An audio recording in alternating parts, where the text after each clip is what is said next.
गांव मोहल्ला के इस खास बुलेटिन में हम आपको बिहार के साथ साथ देश और दुनिया के तमाम बड़ी खबरों से कराएंगे रूबरू। मैं हूं संध्या। ये जानते हैं आज के बिहार की बड़ी खबरों को। उत्तर बिहार में उफनाई बागमती केवटी में जमींदारी बांध टूटा। दरभंगा के दर्जन भर गांवों में घुसा बाढ़ का पानी। केवटी अधवारा समूह के कमला बागमती नदी का जमींदारी बांध टूट गया है।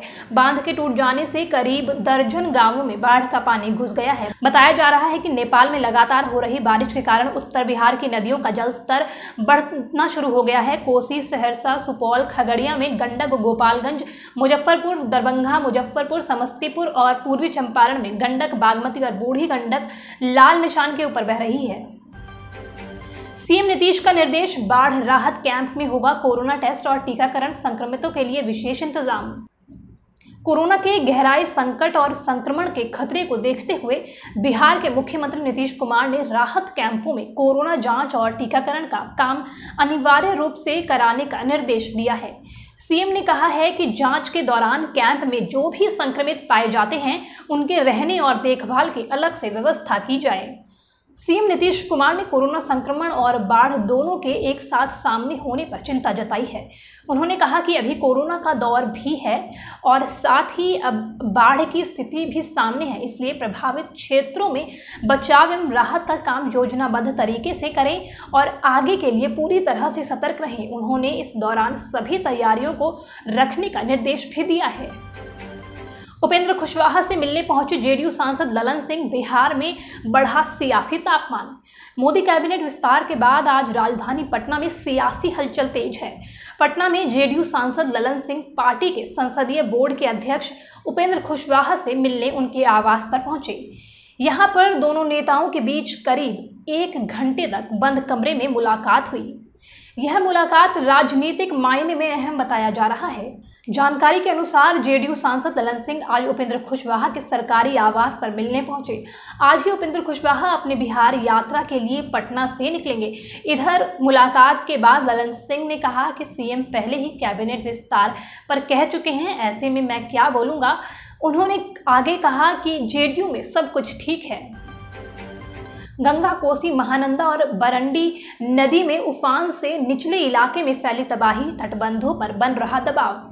गंगा, कोसी नदियों में बने उफान से कुर्सेला के निचले भूभाग में बाढ़ के पानी का फैलाव हो रहा है। तटीय क्षेत्रों में बाढ़ कटाव का खतरा बना हुआ है। नदियों के बढ़ते जलस्तर से तटीय क्षेत्रों का बड़ा भूभाग जलप्लावित हो चुका है। कोसी, गंगा का बाढ़ आपस में मिल चुका है। बाढ़ सुरक्षा के लिए बनाए गए तटबंधों, स्परों और पानी का दबाव बढ़ रहा है। जानकारी के अनुसार कुर्सेला में कोसी नदी रेलवे ब्रिज में 28.98 के जलस्तर पर प्रवाहित हो रही है। नदी का जलस्तर स्थिर बताया गया है। गंगा नदी काड़ागोला घाट में 28.28 के निशान पर बह रही है, जबकि नदी का जलस्तर स्थिर बताया गया है। नरेंद्र सिंह का चुनावी राजनीति से संन्यास। बोले, अब चुनाव में नहीं लूंगा भाग, करूंगा किसान रैली। पूर्व कृषि मंत्री नरेंद्र सिंह ने कहा कि अब मैं चुनाव में भाग नहीं लूंगा, लेकिन आम जनता की आवाज को उठाता रहूंगा। वे जिला अतिथि गृह में गुरुवार को संवाददाताओं से बात कर रहे थे। उन्होंने कहा कि किसान बेहाल हैं और उन्हें फसल का उचित मूल्य नहीं मिल रहा है। कोरोना का असर कम हुआ था। अगस्त में जमुई में किसान रैली करेंगे। इसमें किसान नेता राकेश टिकैत को भी बुलाया जाएगा।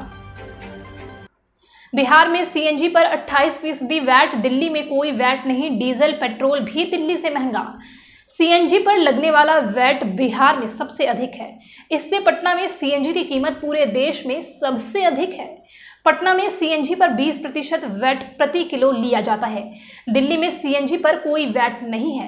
पड़ोसी राज्य झारखंड में 14%, उड़ीसा में 15% और उत्तर प्रदेश में 12.50% वैट सीएनजी पर प्रति किलो वसूला जाता है।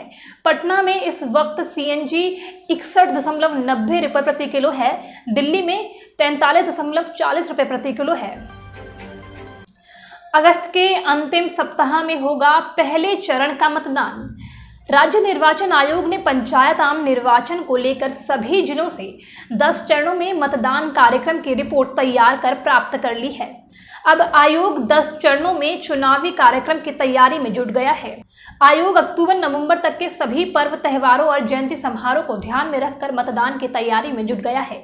आयोग द्वारा पंचायती राज के पदों के लिए चुनावी कार्यक्रम के तहत हर चरण में अधिसूचना जारी होने से लेकर मतदान के बीच 25 दिनों का अंतराल निर्धारित किया गया है।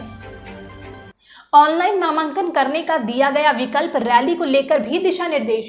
राज्य निर्वाचन आयोग ने त्रिस्तरीय पंचायत के 6 पदों पर नामांकन पत्र दाखिल करने वाले प्रत्याशियों को ऑनलाइन नामांकन पत्र दाखिल करने का विकल्प दिया है।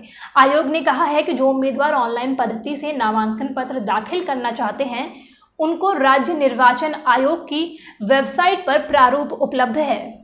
आयोग की वेबसाइट में नामांकन पत्र की प्रविष्टि दर्ज कर सकते हैं और उसका प्रिंट निकालकर प्रारूप 6 में निर्वाची पदाधिकारी द्वारा निर्गत सूचना में चिन्हित किए गए स्थान पर नामांकन पत्र दाखिल कर सकते हैं। गांव मोहल्ला के इस खास बुलेटिन में आज के लिए इतना। अगर आपको हमारा शो पसंद आया तो हमें कमेंट सेक्शन में बताएं और वीडियो को लाइक, शेयर और चैनल को सब्सक्राइब करना बिल्कुल ना भूलें।